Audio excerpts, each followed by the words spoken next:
The first thing I'm going to ask you, because it kind of intrigues me, at this time of year, normally, into November, you'd be looking at budgets for next year.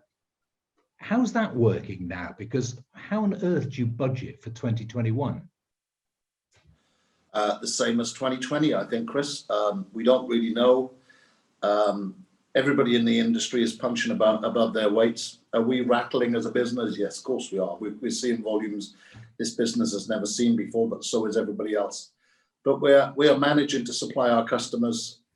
We're a couple of days late on a number of things, but compared to others that you hear about in the industry, we're actually doing a fantastic job. So as far as 2021 is concerned, it's a reflection of this year right through. I mean, listen, we've got vaccine on the horizon, and then that has to be rolled out through the NHS and then through the various age barriers. I have to say, Chris, you and I will be reasonably close to the top of the list when it comes to vaccines. And that's great news. But unfortunately, in my mind, I don't see this disappearing for another 9 months or so, if for a year. I think we're still going to be with COVID until the end of the summer next year, myself, unless we have a real stroke of luck. So we've all found a way of working around it. We're all doing our very best to keep ourselves out of trouble personally, for our families and for our employees. And so, it's more of the same. I mean, we've put quite a lot of growth in for next year, but then we do that every year. I always get to the end of October and I speak to my colleagues in Belgium, and I propose a number, and then they stick a couple of million quid on it, and then I try and figure out how we're going to do it, but we always do, so we'll just carry on more of the same. So no issues in your mind about end of furlough, lack of money to people, value of houses going down or anything like that affecting what they're buying? To be honest with you, there's more money in bad news, isn't there? Mm-hmm. Yeah. So where were we in March? We were all worried to death. We were all forecasting that we were going to have 25% of our business when we came back, and look what we've come back to. Thank goodness most of us are in the fenestration industry, because by golly, have we had a good ride out of the wave that we've seen so far. We've got customers that normally have a 5 or 10 day turnaround on trade frames that have got order books that are 6 weeks long. We've got retail customers that are normally have got maybe a 2-month window of work in front of them. They're booked out till Easter. I mean, it is quite incredible. It's, go out tomorrow, Chris. Try and get your house full of windows and doors changed and have a look at the date they're going to quote you. It's quite shocking. So there's plenty of business out there. I don't think Mr. and Mrs. Scoggins are going to be going to Florida next year, so that $5,000 will get spent on something else, whether it's a very luxurious front door or some nice windows and doors, some soffits, some guttering, whatever it is to enhance their property. I think really the country needs to be a little bit wary before we start talking about house price reduction. Money's never been as cheap as it is right now. That's not going to change for another 5 or 10 years. Should people be overstretching themselves? No, not really. We all have to be sensible in life today. But I think there's a very positive note in our industry going into 2021. And I don't see anything backing off until we get into quarter 3 or quarter 4. If it does then. I mean, I have to say, I think as an industry, we've done very, very well, the fenestration industry generally, in putting in all the protection that's necessary, in starting work again, being very responsible about it. I mean, it's quite funny when you think back to all the talks about the fenestration industry and white gold and all these things. I mean, we've actually, as an industry, done it, I think, extremely well and very responsibly, and are succeeding. I mean, absolutely. I mean, there are a few horror stories. I mean, obviously, we all need to keep COVID out of our homes. We need to keep it away from our families, especially the elderly in our families. But we also need to do the same thing with your business. So we're taking extreme precautions within our business to keep that out, because that would give us a nightmare to deal with. Yeah, and I think that you're right about it going on into next year. I mean, I think the protections that we've put in place are going to be ongoing for quite considerable time, I would have thought. At least the next 12 months, yeah, this sort of things, well, think about it logically. If everybody, they can't, but if everybody in the country stayed in for 4 weeks, the thing would disappear. But we can't because things have still got to move on, haven't they? Yeah, yeah. Business has got to stay in business. People need to earn money. They need to pay their bills, look after their kids, feed their kids. So we need to carry on, but we need to do it in as safe as possible an environment for all of our people. And we're very strict on it here at Deceunick, and I'm sure all of our competitors are as well. But yeah, everybody has to obey the rules because we could have a disaster on our hands if it entered the business. Amongst all this, we've kind of forgotten about Brexit, although it's meant to be lingering there and we don't know whether there's going to be a deal or not. How is that going to affect you in the way of transportation? Obviously, your connections with Belgium, bringing product in, etc., etc. Why do you always ask me this, knowing that I've got a Belgian boss and he's probably going to see it?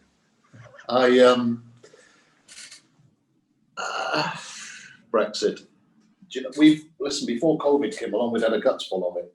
It's on the horizon. Will a deal get done? Of course it will. Will it get done at the 11th hour? Of course it will. And there'll be a little bit of movement from the European side. There'll be a little bit of movement from our side. We can't afford not to deal with Europe. Europe certainly can't afford to stop dealing with the UK because what's imported from Europe is vastly larger than what we export to Europe. So the odds are stacked against. So hard Brexit, if it came to that, we'll just have to face it, wouldn't we? But we are British at the end of the day, so we'll find a way through it all. But yeah, the simplest solution is if we could have a deal and then move on after Christmas, because if we don't have a deal, you're right, we'll be into import duty on materials, import duty on finished products, and vice versa, got products going each way. So yeah, there's tax levies of 6% on materials, 10% on finished products, so we'd all have to face that. And it would just make life very complicated. With those sort of threats around, I mean, we don't know what's going to happen, obviously, although you mentioned the 11th hour, and we're almost past that 11th hour, really, aren't we? Something's got to happen pretty quickly. I mean, has this stopped you looking at products for the future, developments and so on? Has it slowed your progress down at all? Not in any way, shape or form, really, but if anything, that's all gathering pace. Look, I understand the conversation about Brexit, but there's nothing that you and I can do to influence it. We've already done that, haven't we? So we are where we are, and whatever happens on the 1st of January, if we carry on as per normal, happy days. And if we carry on with the new rule book, then we just need to read the rule book and crack on with it. We're in business. They're things that politicians deal with. We can't influence that in any way, shape or form.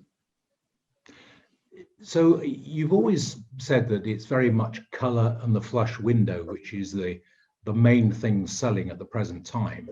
Has that changed at all, or is that still very much the case? Oh, no.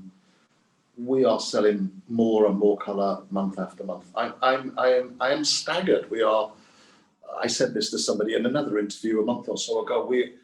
We started off, as everybody else did, 28, 30%, and in 6 or 7 years, we've gone to at least 60%. I think last month we were 62, and during the course of the month, we touched 70% in production. That's in volume terms, not in value terms. And that will continue over the next 2 or 3 years. So I would suggest that in 2 years, we'll be 70% foil, and then that will sort of even out because that's the level that Europe operate at. So France, Spain, Italy, they're about 70% foiled and 30% white. I mean, you stock probably as much as anybody I've ever seen. I mean, it's a huge warehouse. You have everything coming off the shelves. Are you struggling to replace product on those shelves in any way? I mean, because we hear there's all sorts of problems in certain areas on getting resin and so on. Is that going to affect you, or has it affected you? No, that hasn't affected us. All of our resin comes from our compounding plant, which is in Belgium. And no, we've not seen any influence, positive or negative. Things just carried on as per normal. You're right. Most of our competitors are MTO made to order as far as foil is concerned, even though they make it look like something else. They make it look like very similar to the Deceunick's offer, but we're operating as like a supermarket. So our customers draw on the warehouse, we replenish the stock. Has it been challenging? Of course it has.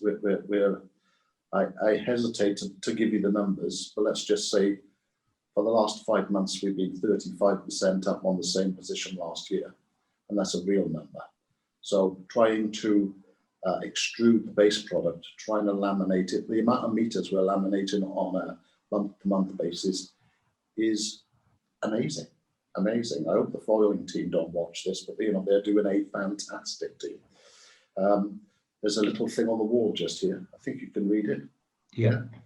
This business is all about a team and a lot of experience. When you've got a good team and a lot of experience, no matter what hits you, whether it's good, bad, or indifferent, you find a way of getting around everything, and that's exactly what we do. We've never had so many meetings in all of our lives as we've had in the last 5 months, trying to figure out a way around this, that, and the other. But ultimately, Chris, our customers are king. They are the people that pay us. They enable us to pay our staff, look after the 150 families that we support through this business. And we're not the biggest. We don't want to be the biggest. We'd like to be the most profitable, and we're heading in that direction. It's a business that's full of a lot of experience, and I think some might think that you can introduce a lot of automation into what we do as a business, but actually it's experience that matters at the end of the day, and people need to value experience because it's enabled us to grow our business by 25 million in the last 5.5 years. Right. But I mean, you're drawing off stock out of the warehouse the whole time. Are you maintaining the delivery times that you've always promised to your customer? Well, we say 30 colorways from stock. And in most instances, that's right. Although, as I said, and I knew you were going to push me on this. Hey, listen, in most instances, we get it right. We are normally fantastic. And so if we drop off in any way, shape or form, our customers notice it. We have dropped off a bit. We're rattling a bit. I have no qualms with admitting to that. But we're still fantastic, even rattling. We're probably 5 or 7 days at any one point behind where we should be. But as order books for the fabricator and the installer have gone out, because Mr. and Mrs. Scoggins can't have their windows fitted in 7 days anymore. Those days are gone. We're rattling a bit. We're 5 or 7 days behind where we should be. I know I'm repeating myself, but I don't mind being honest about it. We've learned a few things. We've been pushed to the absolute limit, and we're going to need, and we're getting significant investment to help us with next year because we've got significant growth aspirations for next year. Right. Okay, well, let's I'm trying to tell you everything, Chris, without telling you anything. Let's talk about then the market for next year. We've already touched on the fact it's going to be very much like this, probably just as busy. We've got a FIT show coming up. Are you involved in FIT? No. I mean, that's going to be an interesting one just to see what happens. Indeed, whether it does happen, I guess, is going to be the big question. But it's a time, isn't it, when people are looking at new products, they're looking at what is available. I wonder how that's going to affect things next year. I mean, are we going to see lots of new products appear around about FIT time? Not necessarily Possibly. just from yourself, but from the industry generally. We've got some new bits coming out next year, which will just add to the offer, broaden the offer. And because we're very attentive, we listen to our customers and we try and supply what they want rather than being clever and pulling a rabbit out of a hat and surprising them. So it's better to give your customers what they need, isn't it? And if we've got a more broad, encompassing offer that suits the marketplace, then we can only be successful. And we are becoming more and more successful every year. Yeah, you've just anticipated my next question, and that was whether you're attracting more new fabricators to the Deceunick flag. Yeah, of course. Other people are failing. We're rattling. Other people are failing dramatically. And of course, we're attracting new opportunities, and we're very careful not to rock the boat with our existing customers. and we want to partner with good customers going into the future. We all need longevity out of this, Chris, although probably you and I don't need the longevity that some people need. But nevertheless, you've got to deal with good, like-minded people, and it's better to deal with people that you have a good relationship with and get on with, isn't it? Nobody's browbeating any suppliers anymore, because that doesn't get you anywhere. We're all struggling enough to get everything out the door. So, no, we've got plenty of opportunity coming our way, and those new opportunities will start in January and February and March. Listen, we brought 1 or 2 customers on in the last couple of months, but that's just because they've been absolutely desperate because they can't get stock from their previous supplier. But we are looking after our customers, so rather than overdoing that, we're pushing people out to January, February, and March of next year, and that's when they'll start joining us. But we will have another record year by some margin next year. Mm. Can we talk a bit about recycling? I mean, you have that huge plant over in Belgium for recycling. Can you tell me a bit about how that works? Because I'm kind of intrigued. I was hearing the other day that although the recycling is going on, it doesn't necessarily mean that the recycling is going back into new profile as such. It's used for other products. Is that correct? Yeah, absolutely. It's used for decking. We've got thermal inserts, plastic reinforcings there's 1,000,001 ways of utilizing scrap. It doesn't necessarily go back into profile. We choose not to do that. So how does it actually work? Because I was in a conversation about this, and what I couldn't understand is how that product gets back to the recycling plant. Are there all these Steptoe and Sons around the place collecting up old profile, old windows and things, and then taking them to some form of recycling plant? How does that actually work, and how do you get those frames back from an installer? Well, there are various, as you say, various routes to market. There are lots of people that gather post-consumer and post-operational waste. Some we consume on site because during the last 5 months there have been problems with the supply of steel for reinforcing, so more and more people have switched to thermal insert reinforcings where applicable and where they can. But as I say, there's a multitude of uses for it. We consume some of it goes back to Belgium, some of it joins the plastic mountain that is sat in Belgium next to the recycling plant. They've got a multitude of uses for it. I mean, it's interesting, as we were coming out of recession and people were scratching their heads thinking, what will we be able to do and what will we not be able to do? Things like roofline, fascia, soffits, guttering, decking sales were 30% up, nearly 40% up in the first 2 quarters of this year, because of course you can't fit decking, can't you? So the decking is made from a formula of wood chip chemicals and recycled plastic, and so that consumed rather a lot of volume. But we've been down to our site in Carl, we've got tankers arriving every day, we've got trucks coming from Belgium or from other plants, other subsidiaries. So the truck's always going back. They're not always necessarily full. So if we can move product back, we do. And if it's not worth it, then we consume it here. I mean, can the recycling of PVCU ever be as efficient as the recycling of aluminium? Oh, absolutely. I mean, it's divided into different commodities. So you've got the worst case recycling bunt, as it's called, which is the lower grade stuff. But virgin white PVC is a very expensive commodity today. So we all need to look after it and recycle it as many times as we can. Up to 10 times over 350 years, so I heard the other day. So that's not going to impact on me. I'm intrigued, though. We've talked about the recycling, but what about the whole issue of green side of it?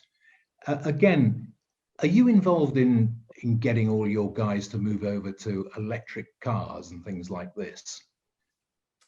Not yet, but that will come.